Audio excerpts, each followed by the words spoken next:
Hello students, I am Dr. Mamani, Kalita, Associate Professor, Department of Philosophy, School College. Today I will discuss about the SANKHYA philosophy. This topic covers the syllabus of BA 3rd semester Philosophy Honours students under Guwahati University. The name of the paper is Indian Philosophy and paper code is 3026. Generally, Indian philosophy is divided into two classes, namely orthodox or astika and heterodox or nastika. There are 6 astika philosophical systems, which are popularly known as Sadadarsana. They are Sankhya, Yoga, Nyaya, Vaisheshika, Mimamsa and Vedanta. These are known as orthodox or astika, not because they believe in God, but because they accept the authority of the Vedas. The Mimamsa and Sankhya do not believe in God. Yet they are called orthodox because they believe in the authority of the Vedas. The 3 heterodox systems are the Sarvakas, the Buddhas and the Jainas because they do not believe in the authority of the Vedas. Now we'll discuss about Sankhya philosophy. The Sankhya system is the great work of says Kapila. The first work of the Sankhya school is the Sankhya Sutra of Kapila. Ishwara Krishna's Sankhya Karika is the earliest available textbook of the Sankhya philosophy. Gaudapada's Sankhya Karika Bhaishya, Bakaspati's Tattva Kamodi, Vijnana Bhiksu's Sankhya Pravasana Bhaishya and Sankhya Sara, and Aniruddha's Sankhya Pravasana Sutra Vritti are some other important works of the Sankhya system. Then the name Sankhya is an adaptation from Sankhya, meaning number, and it aims at the right knowledge of reality by enumeration of ultimate objects of knowledge.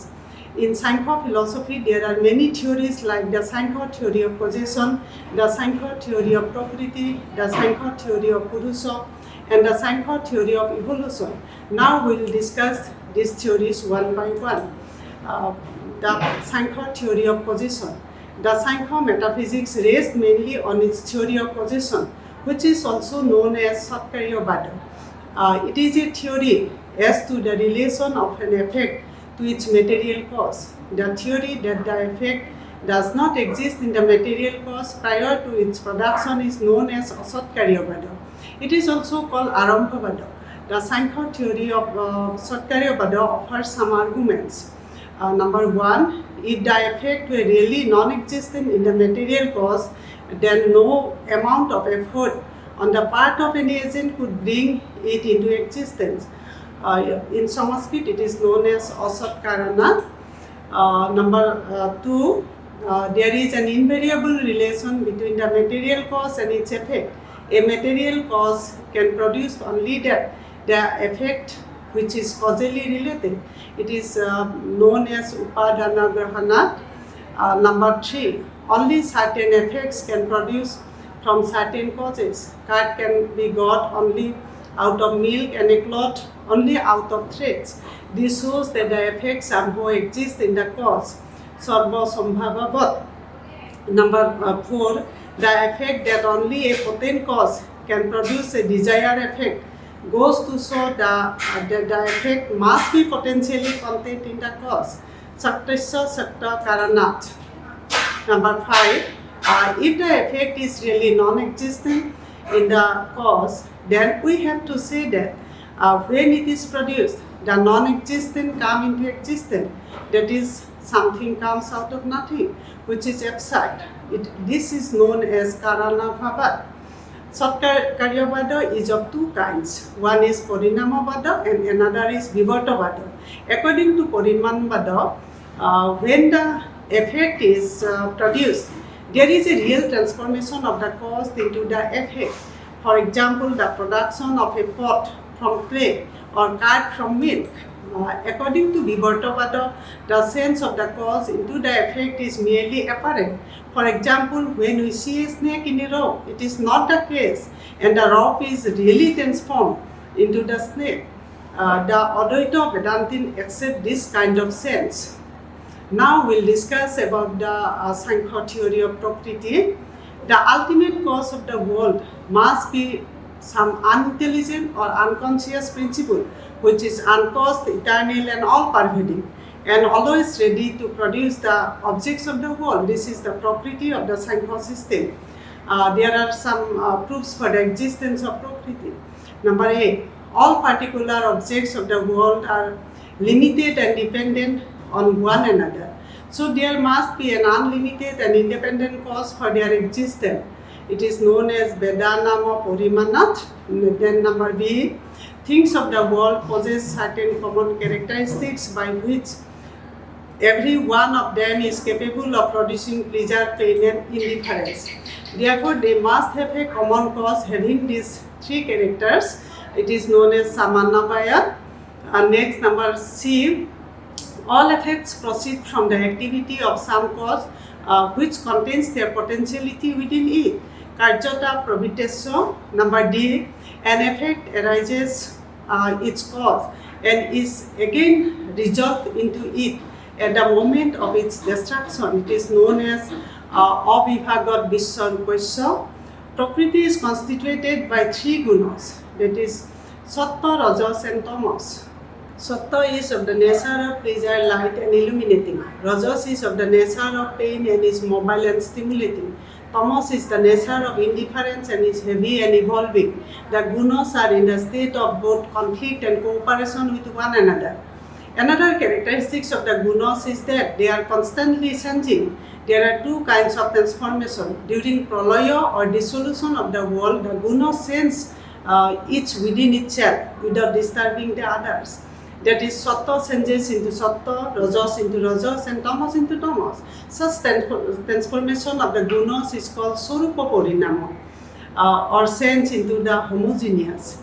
At this stage, the gunas cannot create or produce anything because they do not oppose and cooperate with one another. No object of the world can arise unless the gunas combine. So before creation, the gunas exist as a homogeneous mass in which there is no motion, no thing, and no other qualities of sound, touch, color, taste, and smell. This is the state of equilibrium or samavastha for the gunas, to which the Sankhya gives the name Prakriti.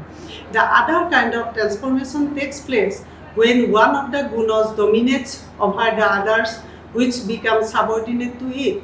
When this happens, we have the production of particular objects. Such transformation is known as Virupa Parinama, or change into the heterogeneous, and it is the starting point of the world's evolution. Now we will discuss about the Sankhya theory of Purusha. The second type of ultimate reality admitted by the Sankhya is the self. The existence of the self must be admitted by all. Everybody feels that he or she exists. The feeling of one's existence is the most natural and indubitable experience. The self is pure, eternal and all-pervading consciousness. The self is different from the body and the senses, the manas and the intellect. The self is not the brain, nor the nervous system, nor the aggregate of the conscious states. The self is the transcendent subject whose essence is pure consciousness. It is above all sense and activity.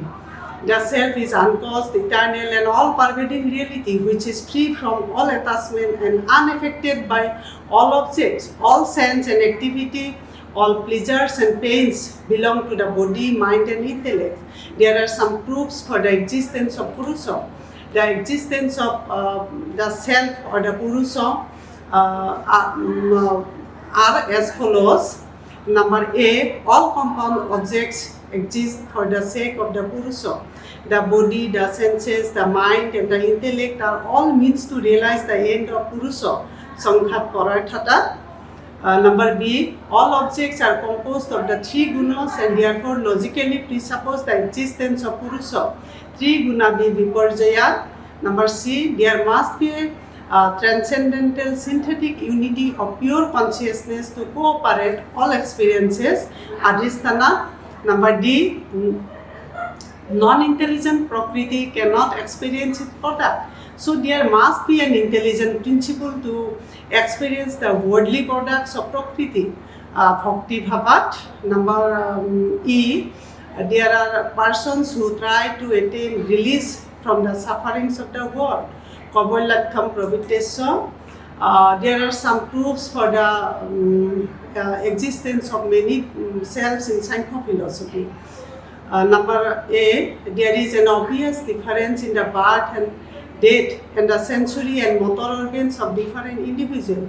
The birth or death of one individual does not mean the same for all other individuals. Number B, if the self were no one, bondage of one should have mean bondage of all, and the liberation of one should have mean liberation of all. Then the activity of one should have made all persons active. Number C, men and women are different from the gods, but there could not have been this distinction if gods and human beings are possess the same self. Thus, we see that there must be a plurality of selves which are eternal and intelligence. Now we'll discuss about the Sankhya theory of evolution. This is the last theory of Sankhya philosophy. The evolution of the world has a starting point in contact between Purusha and Prakriti. Prakriti evolves the world of objects when it comes into relation with the Purusha. The evolution of the world cannot be due to the self alone because it is inactive, nor it can be due to the matter or Prakriti alone because it is non-intelligent. The activity of Prakriti must be guided by the intelligence of Purusha if there is an evolution of the world. It is only when Purusha and Prakriti cooperate and there is the creation of a world of objects. Just as a blind man and a lame man can cooperate in order to get out of a forest, so the non-intelligent Prakriti and the inactive Purusha combine and cooperate to serve their respective purposes. Prakriti requires the presence of Purusha in order to be known or appreciated by someone, or Purusha requires the help of Prakriti in order to discriminate itself from the latter and thereby attain liberation. With the contact between Purusha and Prakriti, there is a disturbance of the equilibrium, which is the gunas were held before creation. One of the gunas, namely Rajas, which is naturally active, it dissolves first and then through Rajas, the other gunas begin to vibrate. The course of evolution is as follows. The first product of the evolution of Prakriti is Mahat or Buddhi. In its cosmic aspect, it is a great jump of this first world of object and is accordingly called Mahat or the Great One. In its psychological aspect, it is called Buddhi or the intellect.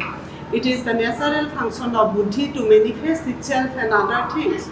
In its pure condition, it has such attributes as virtue, knowledge, detachment, and excellence. But when vitiated by tamas, it has attributes as vice, ignorance, attachment, or imperfection. Buddhi is the different from Purusha or the self, which transcends all physical things and qualities, but it is grounded of all intellectual processes in all individual beings. Ahankara or the ego is the second product of Prakriti, which arises directly out of Mahat, the first manifestation. Ahankara is of three kinds: Sattvika, when Sattva predominates, Tamasa, when Tamas predominates, and Rajasa, when Rajas predominates. Manas or mind, which arises from the Sattvika Ahankara, is the subtle and central sense organs. The Sattvika Ahankara also produces the five sensory and the five motor organs. The sensory organs are sight, smell, taste, touch, and sound. The five motor organs are the functions of speech, prehension, movement, expression, and reproduction. Buddhi, Ahankara, and Manas represents the three psychological aspects of knowing, willing, and feeling, or cognition, connotation, and affection respectively. Sankhya calls them material and derived from Prakriti. They shine the light of the Purusha and are apparently conscious. They are called the internal organ, the five sense organ, and the five motor organs together are called 10 external organs. From the Tamasa Ahankara arise the five subtle senses, which are called Tanmantras. These are the essences of sight, smell, taste, touch, and sound. Thus, we find that evolution is the play of the 24 principles, which together with the Purusha who is merely the spectator and outside the play of evolution, are the 25 categories of the Sankhya. This is all about the Sankhya philosophy. Thank you.